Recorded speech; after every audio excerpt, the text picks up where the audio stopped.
Let's turn now to the Vice Chair of the Senate Intelligence Committee, Senator Saxby Chambliss, and Senator Patty Murray, a member of the Senate Democratic leadership. Thanks to you both for joining us. And Senator Chambliss, let me begin with you as Vice Chair of the Senate Intelligence Committee. When did you first find out about this investigation of General Petraeus, and what were you told?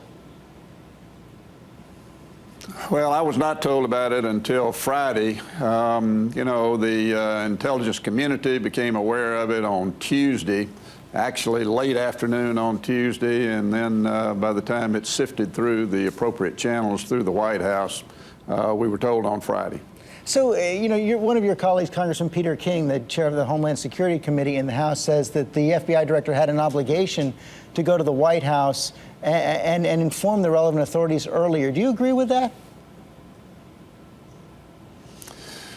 Well, listen, David Petraeus is a great leader, a great patriot, and he is a guy who has probably contributed more to the safety of the United States of America over the last decade than any one single individual. And he's a good leader. And what leaders do when they're put in a difficult position is they lead. And he led here by doing what he thought was the right thing. And I think he did do the right thing. I don't think there's any question but what it would have been very difficult to continue in his position if he had subordinates who might have engaged in similar activity. How would he deal with that? So I know that was his thought process, and at the end of the day, he did do the right thing, and of course the president did the right thing to accept his resignation. Two more quick questions, then I want to move on to Senator Murray. Was General Petraeus straight with you and the committee during the confirmation process? Generally, there's a vetting that asks these kinds of questions before someone is confirmed as CIA director, and I know that he is not going to appear before your committee now next week to discuss the whole situation in Benghazi. Do you want to hear from him at some point? Well, he and I have already had a conversation, and, he's trying to put his life back together right now, and that's what he needs to focus on. His very capable deputy, Mike Morrell, is going to be testifying next Thursday. That's fine because he certainly was there when all the decisions were made relative to Benghazi. But at the end of the day, I would not rule out General Petraeus being called to testify. That still could happen at some point in time. And you're confident he told the truth to the committee during his confirmation hearings? Oh, absolutely, I am. I don't know the exact date of when all of this process began and what took place there, but we're confident that David Petraeus was very straight up with us during the confirmation hearing. Senator Murray, you're not a member of the Intelligence Committee, but you are a member of the Democratic leadership. Do you have any concerns with how this was handled? Well, first of all, George, great to be with you and with Saxby Chambliss today, and I would be remiss if I didn't thank all of the men and women who served our country on this Veterans Day to start. I think Senator Chambliss has said it very well, and I think that General Petraeus has served our country incredibly well in many different forms and fashions, and like all men and women who have served our country, we owe him a debt of gratitude, and I hope this moves forward quickly for him and his family to resolve. One thing that is also coming on quickly are all these negotiations over the fiscal cliff.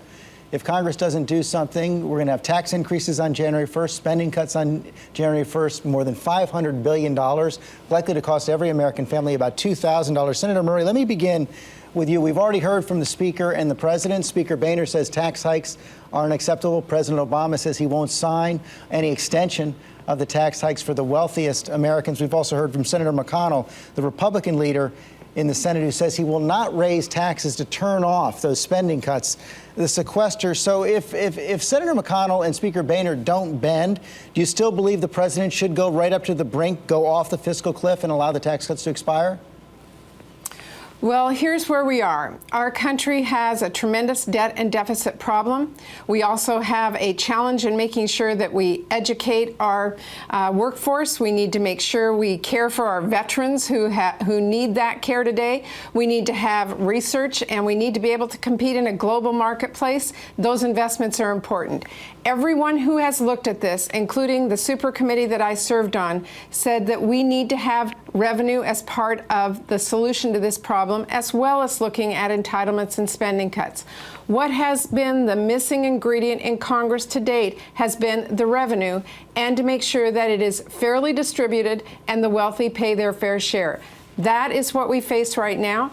If our Republican counterparts can step forward with that revenue piece, we will be able to find a solution. And if not, go off the cliff? Well, clearly we have the ability between now and the end of the year to not go off the cliff. But we can't accept an unfair deal that piles all of this on the middle class and tells them they have to support it. We have to make sure that the wealthiest Americans pay their fair share. We just had an election where President Obama ran on that. We increased our majority in the Senate with Democratic candidates who said that to solve this problem, the wealthiest Americans have to pay their fair share too. So if the Republicans will not agree with that, we will reach a point at the end of this year where all the tax cuts expire, and we'll start over next year, and whatever we do will be a tax cut for whatever package we put together. And that may be the way to get past this. And Senator Chambliss, you said there could be riots in the streets if this isn't done right. So what is the right way to do this? You just heard Senator Murray say that a defining principle for the Democrats, the president has said exactly the same thing, is that the wealthier are going to have to pay more.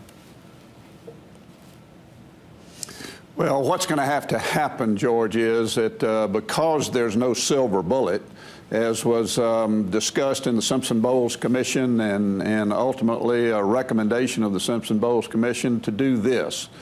We got to look at cutting spending. We still spend way too much money in Washington. What is choking our economy and what is choking the economy of Greece, and this is why I referred to it the way I did, even though it was a figure of speech, but entitlements are choking us, and we've got to make the real right kinds of reforms there to make sure that we do it right, that we protect these programs. And then thirdly, listen, Speaker Boehner said it, I think, very well. I thought he showed great leadership by saying that revenues need to be on the table. Again, though, we need to do it in the right way. Bowles-Simpson said, look, eliminate all of these tax credits and tax deductions. You can generate somewhere $1 to $1.2 trillion in additional revenue. You can actually lower tax rates by doing that. And I think at the end of the day, what's got to happen, George, we've got to get this economy going again. We've had an outside group, Ernst & Young, look at the raising of the taxes on the highest income earners. What they concluded was we would immediately lose 700,000 jobs in America. Now, is that the kind of economy that this president wants to start out with in his second term? I don't think so. President Obama said 2 years ago, now is not the time with a sluggish economy to raise taxes. We need to consider the fact that the folks he's talking about raising taxes on are the job creators, the small business community. So there's a right way to do this and there's a wrong way to do it. And Speaker Boehner was absolutely correct that you do have to have revenues on the table, but that does not mean raising taxes. There are other ways to do it to get the economy going. Senator Murray, let me come back to you then, because you said that it might be the best way might be to have to go off the cliff, have the tax rates expire, and then to come in and cut taxes. But what about the concern that going off the cliff will create financial chaos? Equity markets will drop during the month of December, and of course that could have an impact on economic growth. Look, no one wants to go off the fiscal cliff, but a fair deal is absolutely critical here. I'm delighted to hear Speaker Boehner, and I know Senator Chambliss has said repeatedly revenue has to be a part of this. That's a good step forward. But how that revenue is collected is critical. If it is just eliminating tax loopholes that affect middle-class families and they don't have a mortgage deduction or a charitable deduction, or we raise their copay on Medicare, all of that revenue falling on the middle class is not a fair and balanced way to get to a deal. So how that is distributed is a critical part of that. We have a way to do this. The Senate has already passed a bill that extends the tax cuts for 98% of Americans. And if the House will pass that bill, we're well on our way to working towards a solution before that fiscal cliff. Senator Chambliss, the president called for that on Friday as well. Do you think the House should pass that bill that has already passed the Senate? No, I don't think so. Obviously, that was a party line vote in the Senate, and that's not the kind of common ground that we need to work towards. We should ultimately get a big vote in the House and the Senate to fix this problem, George.